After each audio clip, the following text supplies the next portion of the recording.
आज का टॉपिक है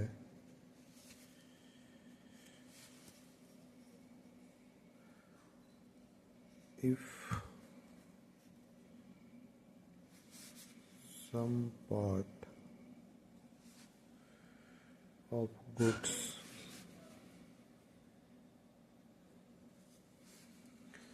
stolen is recovered। यहाँ पे आप लोग पार्ट का मतलब समझते हैं, यानी कुछ हिस्सा, और स्टॉलन का मतलब होता है जो चोरी हो गया था, उसमें से कुछ पार्ट रिकवर्ड हुए, यानी कुछ पार्ट हमको मिल गया। तो सबसे पहले हम लोग ये बताते हैं, आपको फिर से रिवीजन करवाते हैं कि हम लोग का जो स्टॉलन होता था, जो गुड्स चोरी हो गया था, उसका एंट्री होता था थेफ्ट अकाउंट डेबिट, क्योंकि ये लॉस है, टू परचेज अकाउंट। ये हम आपको पिछला वीडियो में बताए थे कि ये ऐसा एंट्री क्यों होता है। अब सपोज यहाँ पे 50 रुपया है। अब यहाँ पे क्या है कि यदि ये 50 रुपये में से हमको 30 रुपये मिल गया और 20 रुपये मेरा चोरी में चला गया, तो यहाँ पे ये देखना है कि ये लॉस डेबिट में दिख रहा है। इसको हमको ख़त्म करना है 30 रुपये से, तो हम यहाँ पे लिख देंगे टोटल वैल्यू का लॉस टू थेफ्ट अकाउंट। पूरे को क्रेडिट करेंगे पहले 50 रुपये से, लेकिन हमको ये पता चल रहा है कि नहीं, इसमें से सिर्फ मेरा कुछ ही पैसा आया। तो हम लोग यहाँ पे जितना पैसा मेरा परचेज क्रेडिट में था उसको हम लोग डेबिट कर देते हैं। यहाँ पे परचेज अकाउंट डेबिट, यानी कि 30 रुपया आ गया होगा, और जो नहीं आया तो उसको हम लोग लिख देते हैं loss by theft account debit 20 रुपया।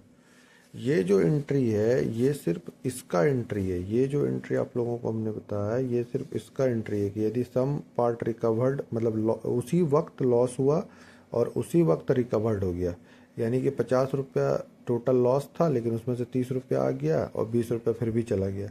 लेकिन यदि ऐसा एंट्री हो कि हम पहले 50, ये एंट्री था कि उसी समय गुड्स चोरी हुआ और फिर उसी समय वो आ गया, हमको मिल गया। लेकिन यदि ऐसा एंट्री हो कि पहले हम 50 रुपये का लॉस मार चुके, पहले थेफ्ट इसको हम लॉस मार चुके हैं, लेकिन अब इसके बाद हमको पता चल रहा है कि मेरे पास 30 रुपये वापस आया, तब क्या एंट्री होगा। तो इसमें क्या है कि इसमें कैसे एंट्री होगा कि इसमें क्या है कि यदि परचेज 50 रुपये से क्रेडिट हो गया तो हम लोग फिर से इसको 30 रुपये से डेबिट कर देंगे। यहाँ पे हम लोग लिख देंगे परचेज अकाउंट डेबिट, और थेफ्ट मेरा 50 रुपये से था उसको भी घटा देंगे, तो हम लोग यहाँ पे लिख देंगे टू थेफ्ट अकाउंट 30।